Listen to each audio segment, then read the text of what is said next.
Hi everyone.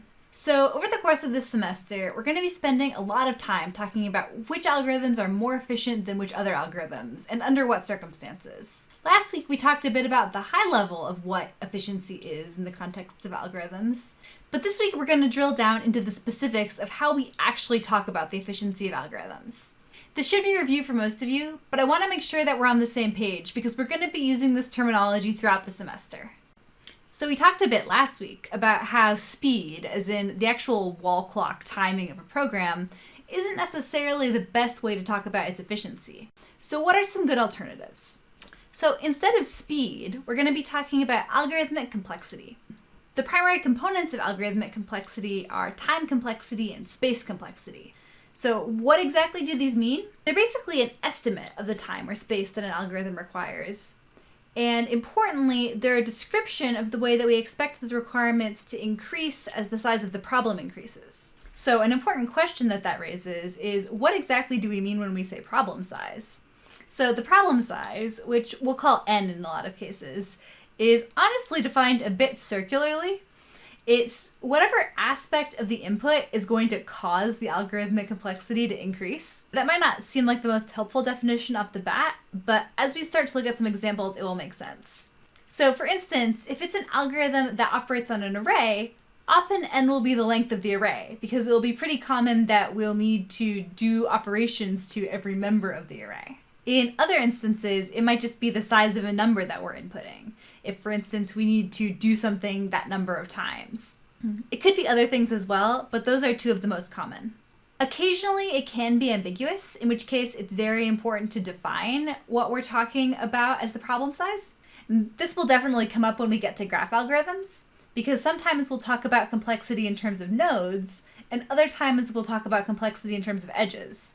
And sometimes we'll even have complexities that depend on nodes plus edges, or some other function of them.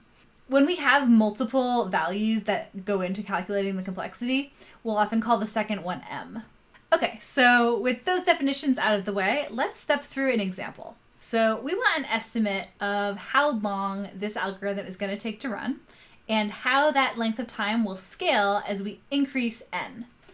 In this case, n is very helpfully the argument to this function that is named n. Okay, so how can we make this abstraction? Well, we're going to use that RAM model that we talked about last week, where we assume that every simple operation, like an addition or subtraction, counts as one time step, and more complex operations, like loops, count as however many time steps it takes to do the things inside them. So let's try it out. So this first line here is going to be one step, because it's a simple operation.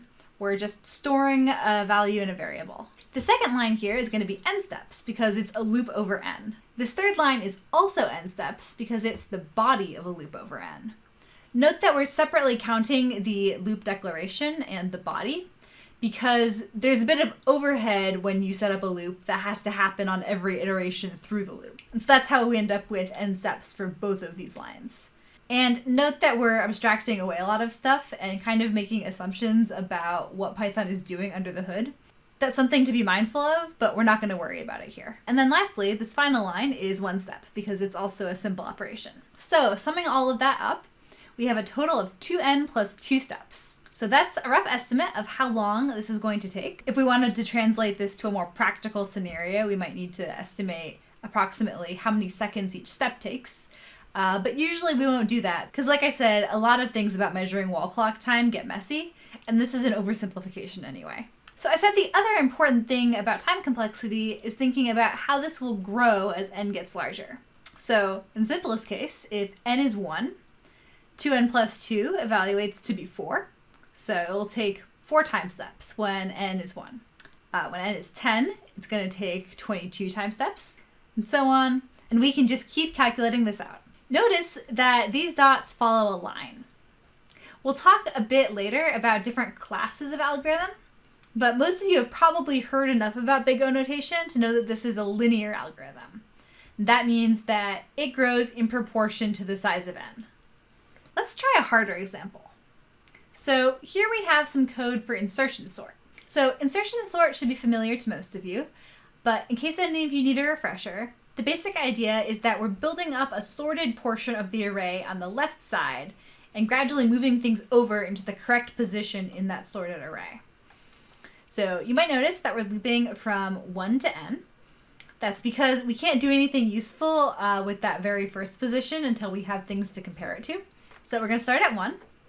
We're going to say that key is whatever is at a of I. And then we're going to say that j is the element before that. Next, we've got this while loop where we're checking to see if we need to keep going. The way we're checking that is we're comparing a of j to the key. So remember, a of j is the element to the left of key. And so we want to see if that element is bigger than the key. If it is, that means this isn't sorted yet. We need to move the key farther to the left so that we're putting it into the correct sorted position in the list. And we're also making sure that j is greater than 0 so we don't go off the end of the list. So while that's true, we're going to put a of j into a of j plus 1. We're going to decrement j, and we're going to test again. So we're basically just scooting the list down to make space for the key once we find the right position for it. And then finally, once we've found the correct position for the key, we will stick it into the list at a of j plus 1. Okay, so that's the algorithm. Let's think about the number of time steps that each of these operations will take. So this first line is a loop from 1 to n, so that's n minus 1 steps, and then it will take one additional step for the loop to increment I one additional time and check to see that it's now greater than n and the loop should stop. Okay, next we have some operations that are inside this loop but are simple operations. So they'll each take one time step per iteration through the loop. So we end up with n minus 1 for both of them. But then we get to this while loop. And it's a little unclear what values we should put here because it's going to vary based on the list that we're given as input. So let's take a step back and think about what values we might want to put there. So we've basically got 3 options: the best case, the average case, and the worst case. So as the name would imply, the best case is the fewest number of time steps that any possible input list could cause the algorithm to take. A lot of times, best case scenarios will end up being kind of edge cases. So they often will turn out to not be representative of the most likely scenarios. The next option is the average case. That's pretty intuitive. It's just on average, how many time steps is it going to take to execute this program? And then lastly, the worst case. So this is how many steps would it take if your worst enemy designed your input list for this function and they really wanted it to take as long as it possibly could. How long could they make it take? That is the worst case.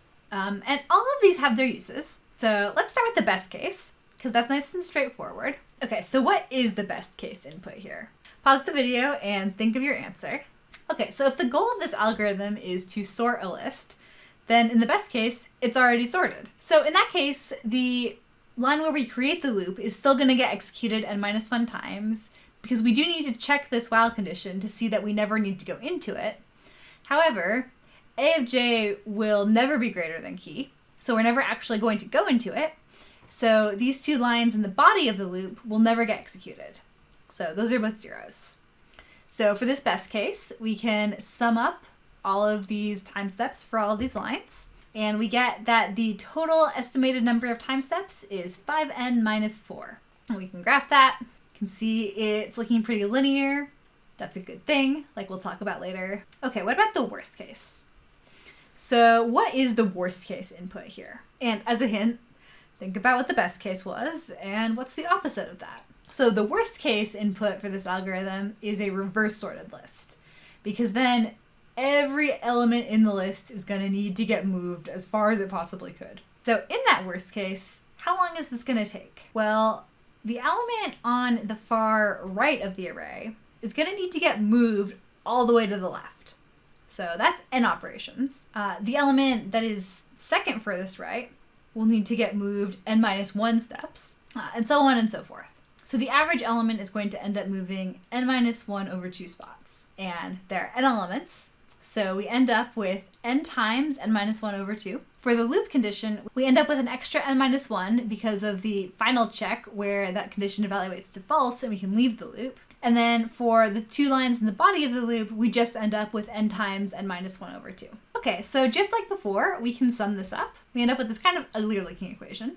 For those of you who remember your big O notation, you'll notice that this is an n squared equation. So this is a much worse growth rate. We can graph that, and you can see it's definitely growing faster than the best case. Okay, so what about the average case? Well, this turns out to be a bit messy, because the average of what? We don't know what lists we're going to be given. In the case of a sorting algorithm, we can kind of make an intelligent guess and say maybe we expect a random list of size n from the space of all possible lists of size n that could be in any possible order. So we theoretically could make calculations based on that, but in practice, usually your input is actually not random. Usually it depends what exactly you're using your algorithm for. And even if it were truly random, doing the math for that is a huge pain. Honestly, the math for calculating the average case is more trouble than it's worth. So we're gonna throw up our hands. If we want to know the average case, our best bet is to write a program and measure it, which is what we did here. So you can see what the average case looks like. And you can see that, as expected, it is between the best and worst case. This is for a relatively small range of n's. So let's zoom out a bit. From this perspective, it's clear that the average case is definitely growing a lot faster than the best case. While it's technically still growing slower than the worst case, it's kind of behaving more like the worst case. And this is a common pattern that we'll see. It's by no means always the case, but for the most part, the average case tends to behave more like the worst case than like the best case.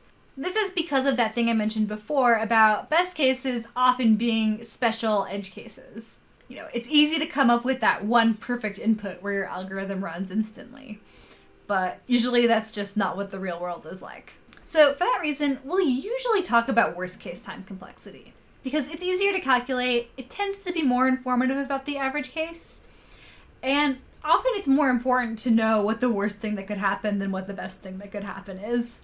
Note the usually there, though. There are some cases where it makes sense to talk about the average case. In particular, if we're dealing with randomization, the average case can be really important. And we'll specifically see this in the case of hash tables.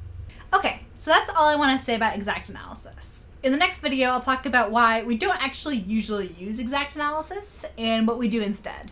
It's still important to know though, because the intuition for what we actually do to calculate time complexity comes from the idea of this exact analysis.